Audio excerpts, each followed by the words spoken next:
인천 바닷가 근처의 오후 공기는 차갑지 않았지만 묘하게 서늘했다. 하늘에는 봄 구름이 낮게 깔려 있었고 멀리서 갈매기 울음소리가 들려왔다. 골목 끝에 우뚝 선 주택 한 채. 하얀 담장은 반질반질했고 그 너머로 보이는 정원에는 분홍빛 철쭉과 하얀 목련이 어깨를 맞대고 피어 있었다. 잘 다듬어진 나무들과 정갈하게 깎인 잔디가 주인의 성격을 그대로 드러내는 듯했다. 이현미는 낡은 베이지색 코트를 여몄다. 어깨끈이 해진 가죽 가방을 오른손에 꼭 쥐고 잠시 숨을 고르며 담장 너머를 바라보았다. 심장이 묘하게 빠르게 뛰고 있었다. 이런 집에서 일하게 된다면 생활이 조금은 나아질까. 하지만 그 기대와 함께 알 수 없는 긴장감이 가슴을 죄어왔다. 그녀는 몇 걸음 다가가 초인종을 눌렀다. 손끝이 살짝 떨렸다. 잠시 정적이 흐른 뒤 안쪽에서 묵직한 발소리가 들려왔다. 낯선 발걸음 소리에 현미는 순간 숨을 삼켰다. 문이 열리고 한 남자가 서 있었다. 은빛 머리가 단정하게 빗겨 있었고 다소 나이가 느껴지는 얼굴에는 깊은 주름이 패여 있었다. 하지만 그 주름마저도 묘하게 단단하고 품격 있는 인상을 주었다. 회색빛 정장을 입은 그는 키가 크고 어깨가 넓었다. 그의 눈빛은 날카로우면서도 깊었다. 마치 사람 속을 꿰뚫어보는 듯한 눈이었다. 이현미 씨죠? 그가 낮고 굵은 목소리로 물었다. 네, 맞습니다. 현미는 무심코 자세를 고추 세웠다. 그는 고개를 끄덕이며 문을 활짝 열었다. 들어오시죠. 그 순간 문틈 사이로 불어온 집 안 공기는 묘하게 따뜻하고 진한 향이 났다. 오래된 가구와 은은한 차 향이 섞인 냄새. 그 냄새는 그녀의 기억 속 어딘가에 있는 오래전의 봄날을 끌어올리는 듯했다. 이장 은밀한 계약. 거실은 넓고 고요했다.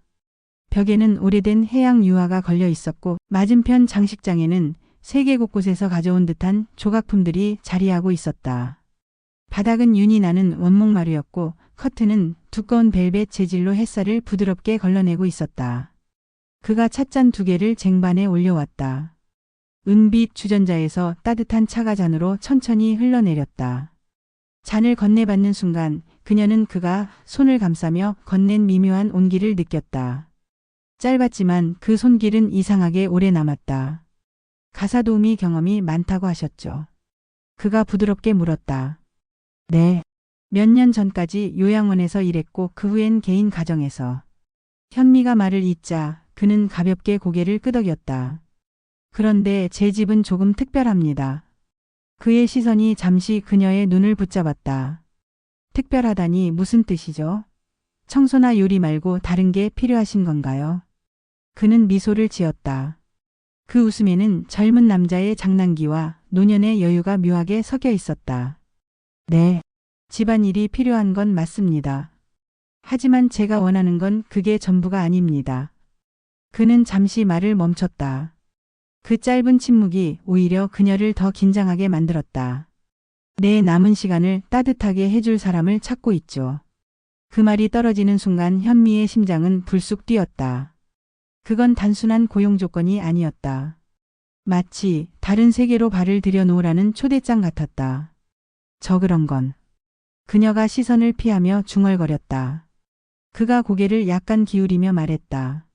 거절해도 좋습니다. 하지만 내가 드리는 건 월급 이상의 것일 겁니다. 그날 밤 현미는 불 꺼진 방 한가운데 앉아 있었다. 차갑게 식은 찻잔이 탁자 위에 그대로 놓여 있었다. 그 남자의 목소리와 눈빛, 그리고 알 수 없는 미소가 자꾸만 떠올랐다. 마치 그녀 안에서 오래 닫혀있던 문이 조금 열리는 것 같았다. 마지막 봄날의 속삭임. 3장 첫 번째 손길. 그날은 하루 종일 비가 내렸다. 아침부터 잔잔하게 시작된 빗줄기는 점점 굵어져 오후에는 창밖이 흐릿하게 보일 정도였다. 현미는 부엌에서 설거지를 하며 창밖을 바라봤다. 회색 하늘과 젖은 정원, 그리고 비에 젖은 벚꽃잎들이 마당 구석에 모여 있었다. 그 장면은 이상하게도 쓸쓸하고 아름다웠다. 이현미 씨. 뒤에서 부르는 목소리에 그녀는 놀라 고개를 돌렸다. 봉수가 거실 문턱에 서 있었다. 그의 회색 스웨터는 단정했지만 어깨와 소매 끝이 조금 젖어 있었다. 밖에 나갔다 오셨어요? 응. 잠깐 산책을 했지.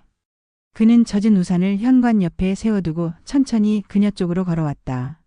가까이 다가온 봉수의 머리카락에서는 빗물 냄새와 함께 은은한 향이 났다. 그 향기는 따뜻한 홍차와 젖은 나무 냄새가 섞인 듯 낯설면서도 편안했다. 머리가 다 젖었잖아요. 현미는 수건을 꺼내 그에게 건네려 했다. 그런데 그는 수건을 받지 않고 오히려 그녀의 손에서 그것을 빼앗았다. 앉아봐요. 그의 목소리는 낮았지만 거절하기 어려운 힘이 있었다. 현미는 부엌 옆 의자에 앉았다. 그는 천천히 수건을 펴더니 그녀의 머리 위에 살짝 올렸다.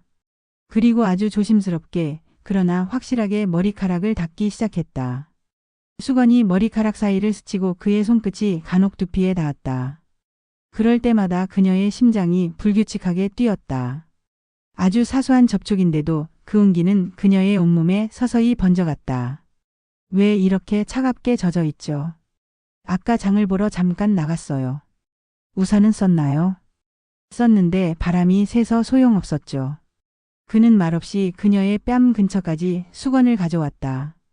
그리고 아주 천천히 흘러내린 물방울을 닦아냈다. 그 순간 그녀는 숨을 고르기 어려웠다. 이건 그냥 친절일까 아니면 그녀의 눈이 그를 올려다보았다. 가까이서 본 그의 얼굴에는 깊은 주름과 함께 무언가 간절한 빛이 숨어 있었다. 그 눈빛은 마치 오래전부터 그녀를 기다렸다는 듯 흔들림 없이 그녀를 바라보고 있었다. 시간이 잠시 멈춘 듯 했다. 비 소리마저 멀게 들리고 두 사람 사이에는 묘한 공기만이 감돌았다. 다 됐습니다. 그가 수건을 내려놓으며 말했다. 하지만 그 손길은 마지막 순간까지 그녀의 머리카락 위에서 머물렀다. 그날 밤 현미는 잠을 이루지 못했다. 창밖에서 빗소리가 잦아들었지만 그녀의 가슴 속 파문은 사그라들지 않았다. 그의 손끝이 남긴 온기가 마치 작은 불씨처럼 꺼지지 않고 타오르고 있었다. 마지막 봄날의 속삭임. 사장 그림자 속의 시선. 다음 날 아침 현미가 거실 창문을 열자 바닷바람이 살짝 스며들었다. 밤새 내린 비로 공기가 한층 맑아졌고 먼 하늘은 은빛 안개에 덮여 있었다. 그녀는 창문턱에 팔꿈치를 올리고 잠시 바다 쪽을 바라봤다. 마당에는 전날 흩날린 벚꽃잎이 무릉덩이 위에 둥둥 떠 있었다. 그때 현관 쪽에서 또렷한 구두 굽소리가 들려왔다. 딱딱딱. 규칙적이고 단호한 소리였다. 안녕하세요, 회장님. 낯선 여성의 목소리가 거실을 가로질렀다. 현미가 고개를 돌리자 길쭉한 검은 트렌치코트를 입은 여성이 서 있었다. 단정하게 묶은 머리, 날카로운 안경테, 그리고 검은 하이힐. 첫인상부터 한치의 흐트러짐이 없었다. 지우 씨 왔군. 봉수가 서재에서 걸어 나오며 그녀를 맞았다.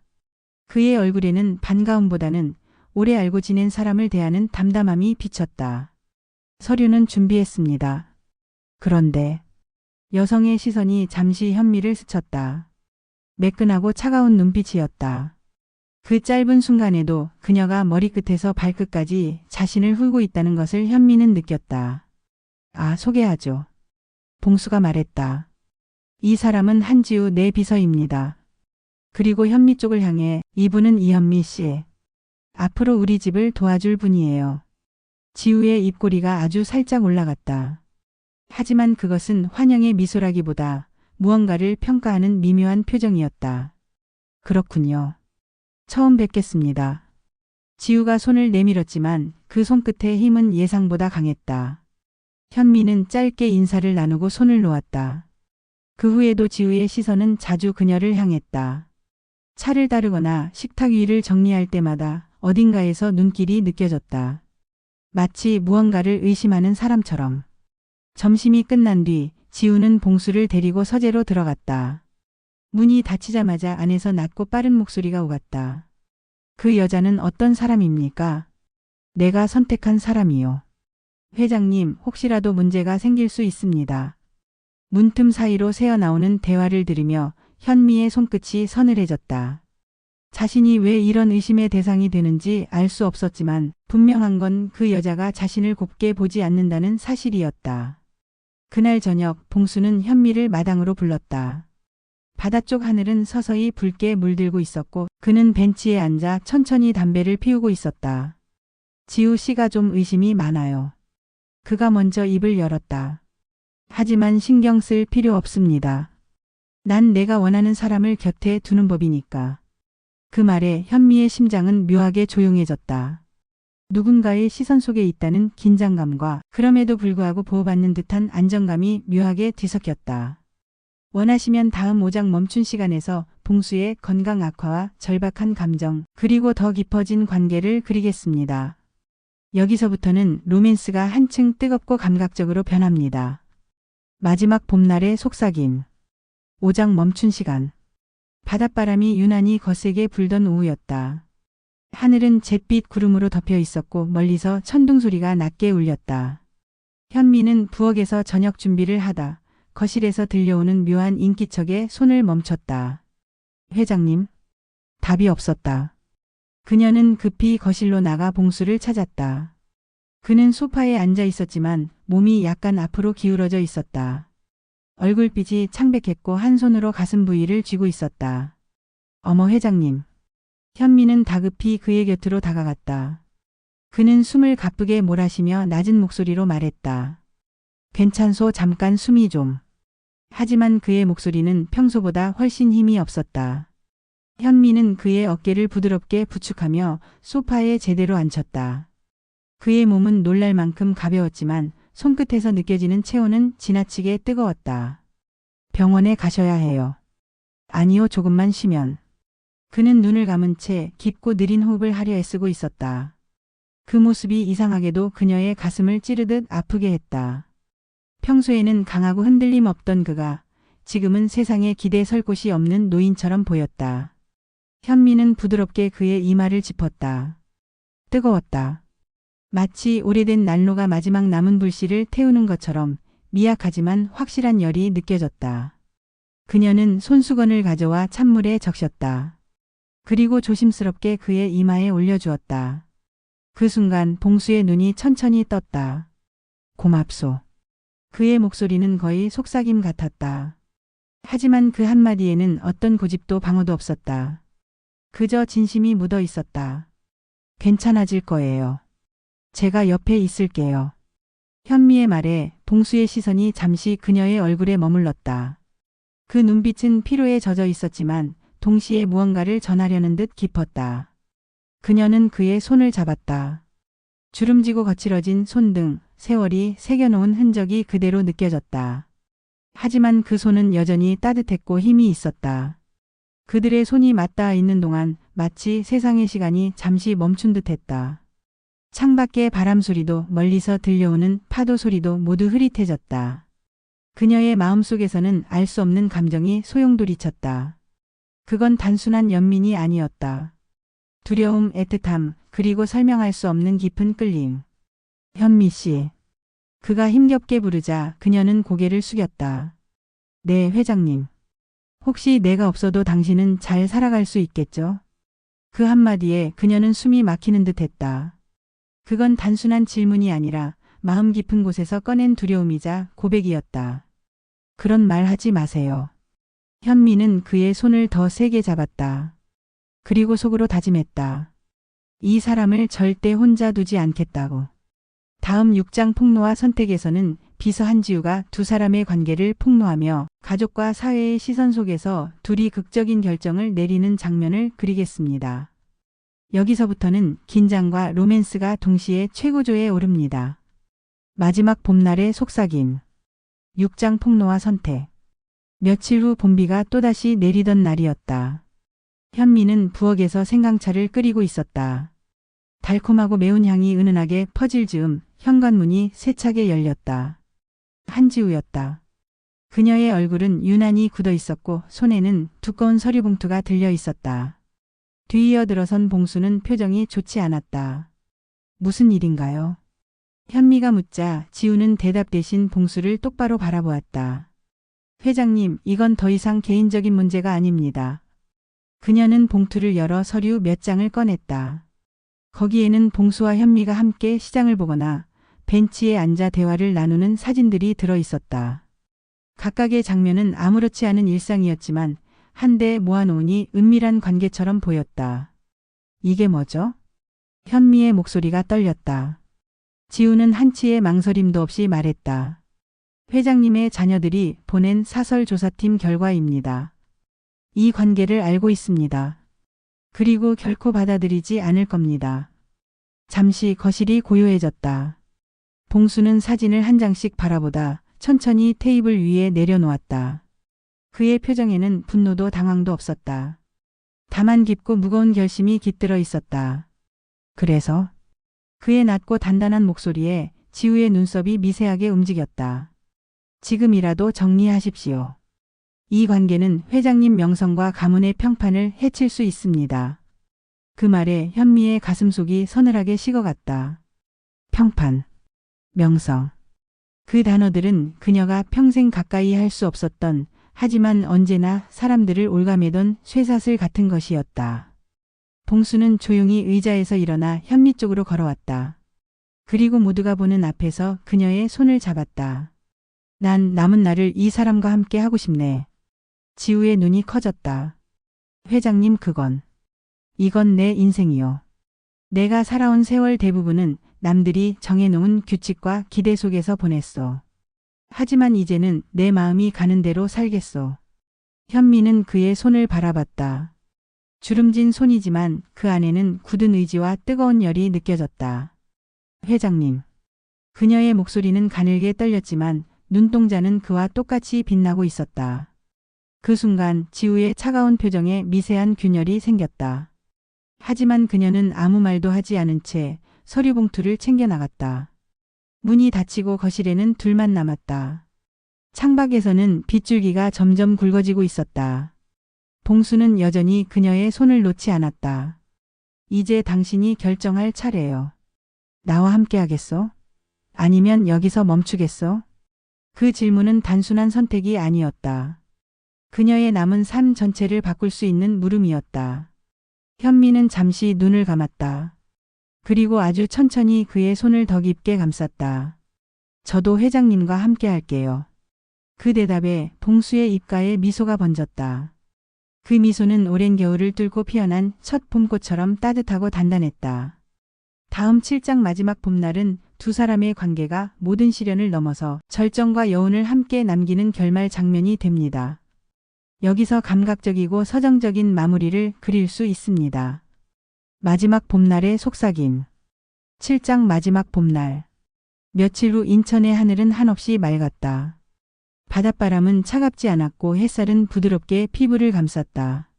거리마다 벚꽃이 만개했고 바람이 불 때마다 연분홍 꽃잎이 가볍게 흩날렸다.